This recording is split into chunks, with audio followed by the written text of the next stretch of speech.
Hi everyone, this is Stephanie at Hightower Stitching.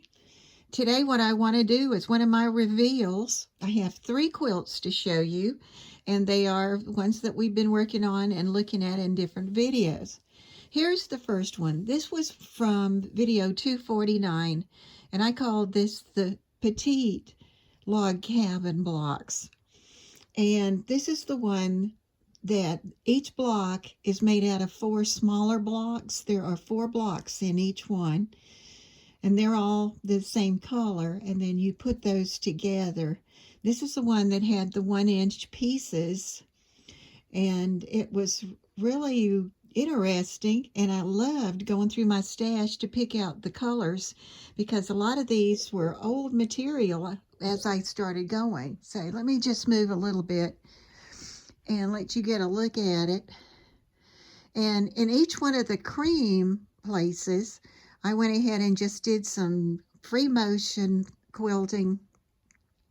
So I had a balance because this is the one I told you that when I got ready to do the colored parts, let's see, oh, here we go. This is a good one. That I had decided that I was going to use one of the decorative stitches on my sewing machine.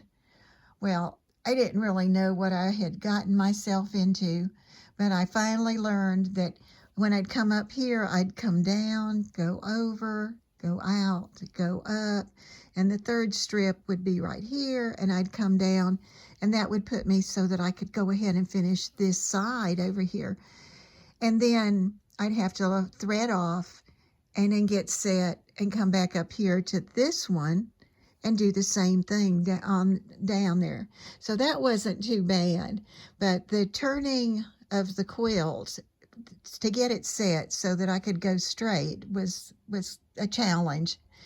After a couple of days, like 2 days, I had to stop and give my shoulders some time off, and so that was really nice. And then I was ready to start again. In the cream ones, as I was going and doing the flowers, I would veer off and put hearts in the corners of that. So you'll see those right there. The back of the quilt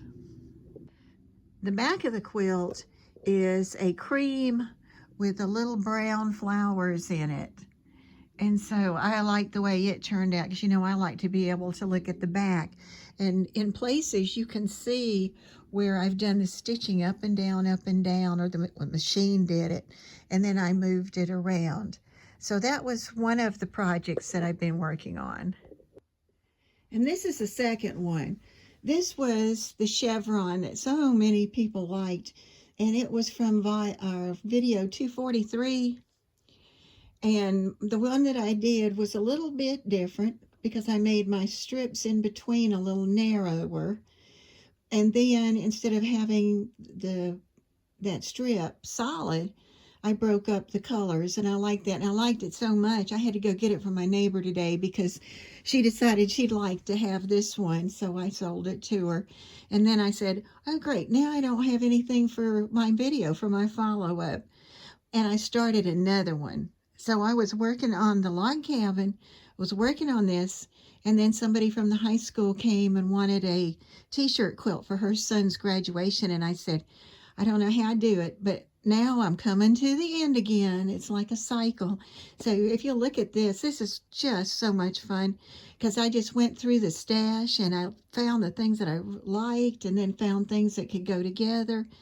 And then the backing was the pretty one that had the green and white.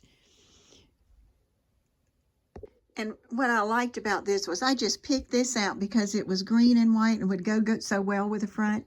And then when I started working and I really looked at it, all of a sudden I could see birds and I could see owls and I could see a squirrel up in there. So that sort of added to the fun of doing this. And this was that 108 material. It was nice and wide to use for the backing.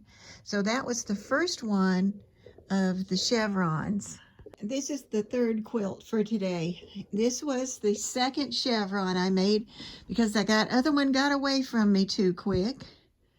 And I really had a good time with this, because I think that's why I went back to it. It's because I really liked going through my material and putting the material together.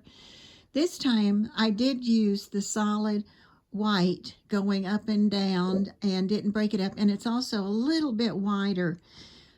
The gray, the dark gray, is 1.5 inches, and then I've done like 2.5 inches on the white strips, and now this was a 3-inch in between there, just because I liked it. And I'm gonna go up a little closer so you can see it's not really white. It has got different shades of gray, and then it's got some gold hidden in it. So that was why I chose that. It would just look so good. And that's a material that I used on the back, is that same color. But I hope you're trying some things out, because there's a lot of fun out there. And I'm looking at another way to do chevron, and that looks a little different, and I hope I get that together, and I'll share that with you. This is Stephanie at Hightower Stitching. Thanks for tuning in. I hope you enjoyed this, and you can have enough scrappy things that you can start on a project.